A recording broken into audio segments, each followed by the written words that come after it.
बिस्मिल्लाहिर्रहमानिर्रहीम, अस्सलाम वालेकुम। मैं हूं सैबिक आज़मी, आप देख रहे हैं फेसबुक और यूट्यूब। पहले आपके सामने अहम खबरें जल्दी से रख दूं। बड़े अहम मामलात आज। एक तो इमरान खान की बड़े अहम केस में रिहाई हुई जो अदलिया के हक में था, और बड़ी अहम गुफ्तगू जिसमें आर्मी चीफ को पैगाम भिजवाना, राब्ता कन्फर्म करना, कौन पैगाम लेके गया, क्या पैगाम था, उसकी तफसील भी आपके सामने रखता हूँ। और साइफर के मुकदमे में बड़ी अहम मालूमात है आज के मुकदमे में क्या हुआ खान के केसेस में। और सबसे बड़ा मामला इस्लामाबाद हाई कोर्ट के जजेस को एंथ्राक्स पाउडर वाले खतूत और 190 मिलियन जो केस है अलकादर ट्रस्ट, उसका मामला, बुशरा बीबी को जहर देने के मामले में कौन मुलविस, बड़ी तल्ख गुफ्तगू भी आज हुई। खान को दिफा के लिए आना पड़ा। इसके साथ साथ अली अमीन गंडापुर की इमरान खान से मुलाकात, बैरिस्टर गौर से भी मुलाकात, जो आज मेरा इंटरव्यू इस वीलॉग के बाद आप देखिएगा। बैरिस्टर गौर से बड़ी अहम डिस्कशन है, वो आपने ज़रूर चेक करना है। नून लीग हथियार डालने पर तैयार है। नवाज शरीफ किचन काबीना के 2 करीबी साथियों का वाज़ेह पैगाम, और आज पार्लियामेंट में नवाज शरीफ की मौजूदगी भी। सुप्रीम कोर्ट में काजी फायज़ की अदालत में क्या हो रहा है, ये 2 सीनियर जजेस कौन है जो इस वक्त काजी की लंका ढाने जा रहे हैं। दोनों काजी के बड़े करीबी हैं। इस्लामाबाद के जजेस को जो 8 खतूत मौसूल हुए मशकूक पाउडर वाले, ये मामला इस वक्त सबसे बड़ा अहम मामला, जिसपे खुद चीफ जस्टिस आमिर फारूक तस्लीम कर गया कि धमकी का एक नया अंदाज है। Election commission senate election Khyber Pakhtunkhwa को नशिस्तों के बगैर करवाने का मामला, सेनेट इलेक्शन जो मुलतवी करवाने का KP में उसकी वजूहात क्या बनी। बाकी जो 30 नशिस्तों पर आज इंतखाबात है उसमें 59 उम्मीदवार मौजूद हैं, और PTI और सुन्नी इत्तेहाद के जो कह लें तमाम उम्मीदवार हैं उन्हें आज़ाद करार दे के वेबसाइट पर तफसीलात भी जारी कर दी गई। एक और बड़ा मामला पाकिस्तान की तारीख का तवानाई के मनसूबे में बिजली और गैस में जो अवाम के साथ सबसे बड़ा तारीख का धोखा है, वो मैं तफसील आपके सामने रखूँगा। लेकिन सबसे पहले खान की रिहाई का जो मामला है उस पर बात करेंगे। जो केसेस हैं, ये बड़ा अहम मामला है। उसकी वजह कल तोशा खाना केस में खान की सज़ा मुअत्तल हुई, आज एक और मुकदमे में खान की रिहाई हुई। अब साइफर और इद्दत वाले 2 केसेस हैं, उसके जो दलाइल हैं जो आज साइफर वाले मैं आपके सामने रखूँगा। लेकिन इद्दत का जो मामला है और साइफर का जो मामला है, इस पर अगर सज़ा मुअत्तल हो जो होनी चाहिए, तो उसके बाद खान पर कोई केसेस रहते नहीं। ट्रायल केसेस में अगर ये बेगैरती ना करें, कोई 3 MPO के तहत कोई नया गिरफ्तारी ना करें जैसे शाह महमूद कुरैशी की हुई, या 9 मई का कोई नया केस ना डाल दे, तो खान के तकरीबन तमाम केसेस ख़त्म है, वो ईद अपने घर कर सकते हैं, इसमें कोई दो राय नहीं है। आज साइफर की समात में जो सबसे पहले मियाँ गुल हसन साहब ने जो अहम ब्यूरोक्रेट आज़म खान के अगवा पर एडवोकेट जनरल को और इस्लामाबाद पुलिस को कटहरे में लाने की बात की, जब आज़म खान अगवा हुआ तो उसकी बाजियाबी की दरख्वास्त इसी चीफ जस्टिस आमिर फारूक की अदालत में थी, याद रखें, जो उसके अहले खाना ने की और वापस ली। मियाँ गुल हसन ने कहा बड़ा अहम वाक़या कि सिविल सर्वेंट को आपने उठा लिया, पता ही नहीं कहाँ गया, कौन लेके गया, बीवी बच्चों को पता नहीं, घर वाले अदालत में आके दरख्वास्त दे रहे हैं, फिर वो वापस भी आता है और आके बयान भी दे देता है, तो इस मामले को लाजमी आगे छोड़ा नहीं जा सकता। सलमान सफदर ने आज़म खान के बयान की तब्दीली और उसकी तफसीलात भी बताई। आमिर फारूक साहब तो साइफर का अभी भी तरीकाकार पूछ रहे थे, दस्तावेजी शवाहिद भी मांग रहे थे, और वो ख़त जो खान ने 27 मार्च को लहराया उसके मामले को अब हल करना है कि ये ख़त वही है जो इमरान खान ने लहराया, साइफर था या आम कागज़ था। बहरहाल ये प्रोसिक्यूशन का काम है। सलमान सफदर तो आज सहाफ़ियों से मजाक करते हुए कहते केस इतना डिस्कस हुआ कि पाकिस्तान की आवाम को एक केस ज़बानी याद हो चुका है। इसके अलावा डयाला जेल में 190 मिलियन पाउंड नैब की जो रेफरेंस की समात भी थी, बुशरा बीबी थी वहाँ, और सहाफ़ी भी थे बड़ी तादाद में। बुशरा बीबी से पूछ रहे थे जब उन्होंने अपने खाने के बारे में बताया कि हार्पिक पाउडर डाला गया जो सफाई में आपको पता है इस्तेमाल होता है, और उसके 2-3 कतरे थे। बुशरा बीबी ने उनके खाने में, इसके बाद इनकी आंखों में सूजन और सीने में जलन, मैदे में तकलीफ, ये वही एंथ्राक्स पाउडर है। हार्पिक पाउडर की बात क्यों की गई, मैं आगे चल के आपको जजेस का मामला बताता हूँ। यहाँ बुशरा बीबी ने ये जो इंकशाफ किया, और वो समी इब्राहिम से मुलाकात करना चाह रही थी ताकि उसे वो नाम बताएं कि किस बंदे ने डाला। वो नाम सामने आएगा, बहरहाल 2-3 दिन और लगेंगे, आपके सामने नाम आ जाएगा। इमरान खान ने भी फिर जज नासिर जावेद राना से जब बातचीत हो रही थी, मुकालमा था उसमें, कि बुशरा बीबी को जहर दिया जा रहा है, आप इनका चेकअप करवाएं, इनकी ज़बान पर निशान है, इनके जिस्म पर निशान है, और हमें पता है कौन इसके पीछे एक शख्स मौजूद है। खान ने तो वाज़े तौर पे कहा कि खुफिया एजेंसी के लोग बनी गाला से लेकर अडयाला जेल तक तमाम चीज़ों को कंट्रोल करें, सारे मामलात में वो शामिल हैं। शौकत खानम के डॉक्टर्स को बुला के चेकअप करवाएं, लेकिन ये जो जूनियर डॉक्टर पहले भी ले आए खानापुरी के लिए। अदालत ने अब तिबी मुआयने के लिए तफसीली दरख्वास्त मांगी है। और आज जब बुशरा बीबी से सहाफ़ी बात कर रहे थे तो कुछ तल्ख कलामी भी हुई। एक सहाफ़ी थे, मैं नाम नहीं लेता उनका, उसने कहा जी कि आपने पहले कहा शहद में मिलाया, अब आप कह रही हैं हार्पिक पाउडर डाला। तो बुशरा बीबी ने कहा दोनों बातें दुरुस्त हैं। सहाफ़ी ने आगे से कहा जी आप हमें सबूत दिखाएं। अब इस सहाफ़ी को सबूत आज मिल गया होगा। आज ये जो इस्लामाबाद हाई कोर्ट, डयाला जेल तो छोड़ें, इस्लामाबाद हाई कोर्ट में जो 8 खतूत मिले हैं, ये इस्लामाबाद हाई कोर्ट के उन जजेस को खतूत मिले जिन्होंने अभी खत लिखा सुप्रीम कोर्ट को। आज जब खतूत खोला तो पाउडर मौजूद था। और ये मामला छोटा नहीं है, ये डराने और धमकाने की वही कोशिश। माजी में आपको पता है कफन भेजे जाते थे, गोलियां भेजी जाती थी, रुके भेजे जाते, अब ये पाउडर भेज रहे हैं। और ये मामला 2001 में अमेरिका में शुरू हो चुका था, हर वारदात वहां से ले रहे हैं। एंथ्रॉक्स का हमला 2008 तक जारी है। इसमें सेनेटर्स को, मीडिया के लोगों को भेजे गए थे, मीडिया के इदारों को ये खतूत भेजे गए थे। इसकी पूरी तफसील पड़ी है। रॉबर्ट स्टीवंस नामी जो सन का एक रिपोर्टर था, उसकी तो हालत ख़राब हुई, आंखों में यही सेम सूजन, ज़बान पर जलन, उल्टियाँ आना, उसकी हालत बिगड़ी और वो बच नहीं सका उसके बाद। ये ख़त अमरीकी सेनेटर्स को भी मिले जो बड़े अहम केसेस की तफ्तीश कर रहे थे। अब सहाफ़ियों को सबूत चाहिए तो जाके गूगल पे पढ़ें, सारी मालूमात मौजूद है, नहीं तो आमिर फारूक का बयान सुन लें कि ये जहर किस तरह दिए जाते हैं। खान ने देखे जो अदालत के सामने मामला रखा, उसके बाद बैरिस्टर गौर ने खुलकर कहा कि बुशरा बीबी को स्लो पॉइजन दिया जा रहा है। ये वाज़े तौर पर बात कन्फर्म है। आज अदयाला जेल हाई कोर्ट के इस्लामाबाद जजेस के बाद ये मामला सामने आ चुका है। पहले आप देखें, हार्ट अटैक से जो लोग मरे, साबिक army chief general Asif Nawaz Janjua का केस हो, मकसूद चपड़ासी का केस हो, डॉक्टर रिजवान का केस हो, एयान अली का हो, जरदारी के केसेस में जो ओमनी केसेस के टीटियाँ हैं, खातिम रिजवी साहब के बारे में भी कहा जाता रहा। तो ये मामला इतना छोटा नहीं है, ये बड़ा ख़तरनाक और संजीदा मामला है। और ख़ास तौर पर मैं बार बार कहूँगा, ये जो इस्लामाबाद के जजेस को खतूत मिले, ये वार्निंग है कि आप केसेस से हट जाएं।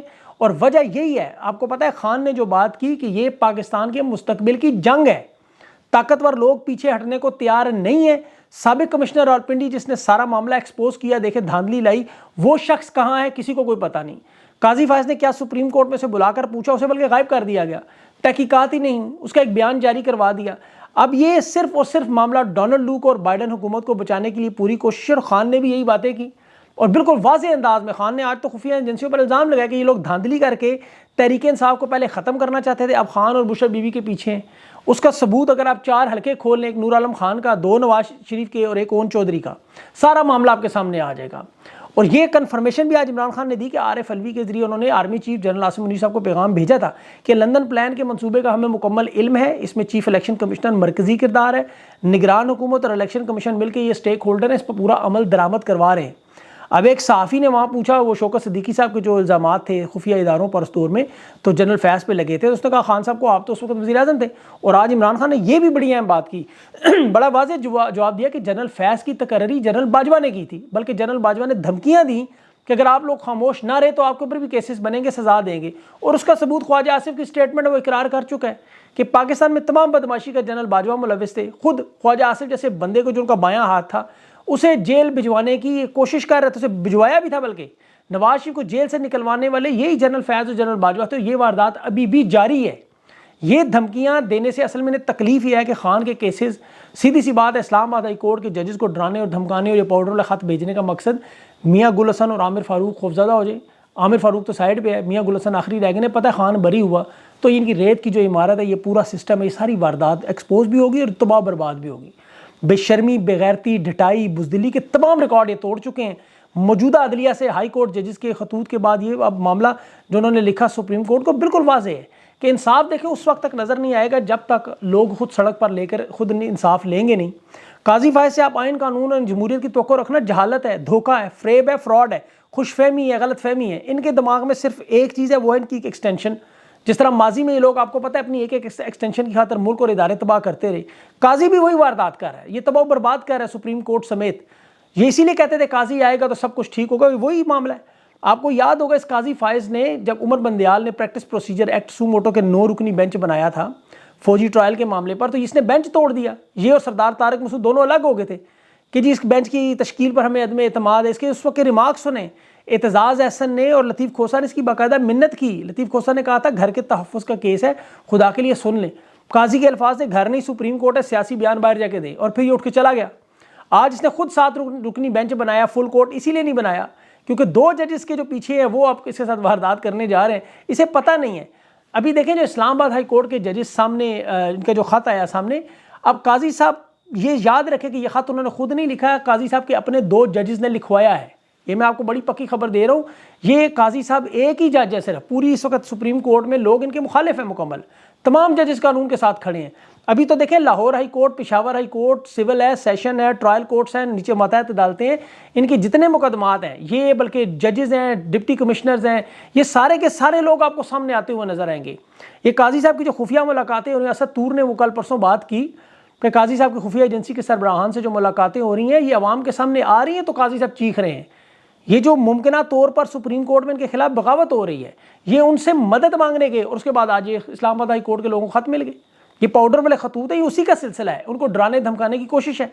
और काजी साहब को सबसे ज़्यादा मसला है इस वक्त सोशल मीडिया से। मैं आपको हकीकत बताऊँ, ये कहता है मैं सोशल मीडिया देखता नहीं, लेकिन इसे ये पता है किसकी ट्वीट पर कितने लाइक्स हैं, यूट्यूब के किसके ब्लॉग पर कितने व्यूज़ आते हैं, किसको क्या मिलता है, ये सब इसे पता है। लेकिन कमिश्नर रावलपिंडी को अदालत में बुलाने की जरूरत नहीं, कोई अदालत में आज उसकी बात सुननी नहीं। अभी जो मतीउल्लाह जान के साथ इसने किया वो आपने देख लिया।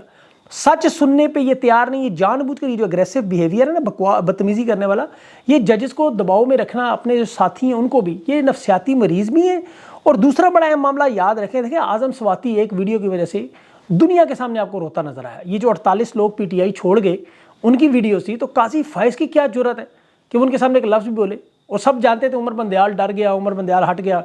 अब जो होलनाक इंकशाफात उसके आ रहे हैं कि उसके घर के अंदर मुलाजमीन के रूप में सादा कपड़ों में लोग मौजूद हुआ करते, निगरानी करते थे, वीडियोस बनाते थे बाकायदा उसके अहले खाना की। अब इस हालात में काजी फायज किस खेत की मूली है, इसकी तो पता नहीं कैसी कैसी वीडियो बनी होगी। ये अपनी अपनी बका की इस वक्त जंग लड़ रहे हैं सारे। देखें नून लीग भी इस वक्त बका की जंग लड़ रही है। आप राना सनाउल्लाह के बयान को सिर्फ पढ़ें एक दफ़ा, वो खुद कह रहा है कि खान जूं ही बाहर आया हम लोग बाहर चले जाए। खुद अपने मुंह से तस्लीम कर रहा है कि हम रहेंगे ही नहीं, ये हो ही नहीं सकता कह रहा है। और अदलिया और खुफिया एजेंसियों को कह रहा है कि चोर और चौकीदार इकट्ठे हैं। ये राना सनाउल्लाह के अल्फाज हैं। कहता है अदलिया भी साथ मिली हुई है, अदलिया में काजी फायज है। अब ये इसकी बड़ी आपको मैं खबर दूं, देखिए अब नून लीग बाकायदा तौर पर हथियार डाल रही है। 2 बयान आप देख लें, आपको अंदाजा हो जाएगा। और पैगाम खान को भी भिजवाए गए। एक तो राना सनाउल्लाह ने जो बात की कि हम इमरान खान के साथ उसका सियासी वजूद मानने को तैयार है अगर वो हमारा सियासी वजूद मान जाए। फिर मुसद्दक मलिक ने, जो नवाज शरीफ के बड़े करीबी हैं, याद रखें राना सनाउल्लाह और मुसद्दक मलिक दोनों नवाज शरीफ की किचन काबीना के हिस्सा हैं। और मुसद्दक मलिक ने जो पैगाम भेजा कि मुल्क के वसी तर मफाद में हम इमरान खान से हाथ मिलाने को तैयार है, सियासी इस्तेहकाम आ जाए। 4 हफ्ते हुए हैं हुकूमत को, सिर्फ 4 हफ्ते। और चलना तो छोड़ें, ये रेंगने के इस वक्त काबिल नहीं। ये लोग मजबूर हैं और पूरी कोशिश इस वक्त ये कर सकते हैं कि छोड़ के जा नहीं सकते, नहीं छोड़ने दे नहीं रहे। वो सेनेट के जो उन्होंने अभी इंतखाबात मुलतवी करवाए, 26 खवातीन को हलफ उठा के इंतखाबात का हिस्सा बनाना था, जिसमें इलेक्शन कमीशन ने अपील की। यहाँ PTI ने देखें गलती की है ज़रूर, इन्होंने लेट किया है काम। हालांकि इलेक्शन कमीशन कह रहा था कि सुन्नी इत्तेहाद में शमूलियत इख्तियार आप नहीं कर सकते। और पेशावर हाई कोर्ट के आपको पता है जजेस भी दबाव में थे, ये भी हम जानते हैं, क्योंकि वहाँ से ही ज़मानतें मिल रही थी, वहाँ से ये फैसला आया। हलफ बर्दारी के इन्होंने हलफ बर्दारी करवानी चाहिए थी फ़ौरन। 12 इन्होंने गलती की, उसका तहरीक इंसाफ की अभी जो भी मामलात हों उसमें फिर भी उमर अयूब जो आज अपोजिशन लीडर बन गए हैं और कौमी असम्बली में, लेकिन इन्होंने जो आज़ाद अरकान है सुन्नी इत्तेहाद, वो सारे के सारे मानने से इनकार कर दिया कौमी सेक्रेटेरिएट ने। और अब जो तादाद है इनकी वो 226 हुकूमत की है और अपोजिशन की 102 है। MWM और खैबर पख्तूनख्वा मिली इत्तेहाद को मिलाएं तो तहरीक इंसाफ की 90 नशिस्तें बनती हैं। JUI के 11 और BNP मेंगल है वो अभी तक उमर अयूब की हमायत नहीं कर रहे। 328 लोग हलफ उठा चुके हैं, 8 नशिस्तें रहती हैं 336 के ऐवान में। अब उसके बावजूद ये पाकिस्तान की कमज़ोर तरीन हुकूमत, देखिए सिर्फ सिक्योरिटी के चैलेंज की हालत है कि चीन खुद अपनी फ़ौज भेज रहा है अपनी सिक्योरिटी के लोगों के लिए। पाकिस्तानी दौरों पर भरोसा नहीं कर रहे। ये जो शांगला में हमला हुआ उसकी अभी तक किसी ने की जिम्मेदारी कबूल की, कोई स्टेटमेंट आई। चीन की 67 अरब डॉलर की इस वक्त सरमायाकारी CPEC में ख़तरे में है। अब चीन सरमायाकारी में कमी भी कर रहा है। CPEC के मातहत जो इसके अंदर तोसी का मनसूबा था वो तजावीज़ इन्होंने दी, वो भी चीन ने मुस्तरद कर दी। दूसरी तरफ वो अफगानिस्तान के साथ ताल्लुकात मजबूत कर रहे हैं। और ये जो पाकिस्तान का सिक्योरिटी मंजरनामा है बड़ा पेचीदा हो रहा है। यकीन करें ये जो हुकूमत है ये कौमी सलामती के लिए शदीद ख़तरा है। पाकिस्तान की आवाम के साथ तारीख का धोखा अलग हो रहा है। अभी वो डेली नेशनल कोरियर अखबार आप देख लो, उनका जो तारीख का सबसे बड़ा फ्रॉड तो तवानाई के शोबे में बिजली की पैदावार बनती है 48,000 मेगावाट और 26,000 मेगावाट ये बना रहे हैं सिर्फ। बाकी जो 22,000 मेगावाट है उसमें नेपरा के इलेक्ट्रिक्स ये सारी शामिल हैं, वो सारे का सारा बिल पाकिस्तानियों पर ठोसी जा रहे हैं।